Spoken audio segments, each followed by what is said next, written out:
হে everyone, আসসালামু আলাইকুম ওয়া রাহমাতুল্লাহি ওয়া বারাকাতুহু। তো আমরা গিয়েছিলাম সানন্দবাড়ির উদ্দেশ্যে। সেখানে যায় দেখি যে অনেক অনেক লোকজন দাঁড়াইয়া অনেক ভিড় হয়েছে। তো একজনের ডাক দিয়ে জিজ্ঞাসা করলাম, ভাইয়া এখানে কি হয়েছে একটু বলবেন? পরে বললো যে এইখানে এই বিল্ডিংয়ে আগুন লেগেছিল।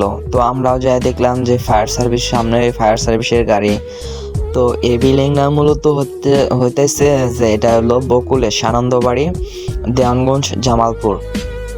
তো অনেক পাইপ ছিল তার ভিতরে, বিল্ডিং এর ভিতরে। তো অনেক ক্ষতি হয়েছে, যার ক্ষতি হয়েছে সে শুধু বোঝে। তো ফায়ার সার্ভিস আইসা তো আগুন টাগুন সব থামায় ফেলছে। তারপর আমরা একটু দেখতেছি যে কিরকম ক্ষতি হয়েছে। তাও অনেক টাকার ক্ষতি হয়েছে, লাখ লাখ মানুষ এখানে। তো দিনটা ছিল রবিবার। তো আমরা ফায়ার সার্ভিসের গাড়ির এইদিকে যাচ্ছি যে আরো দেখি কত কিছু ক্ষতি হচ্ছে।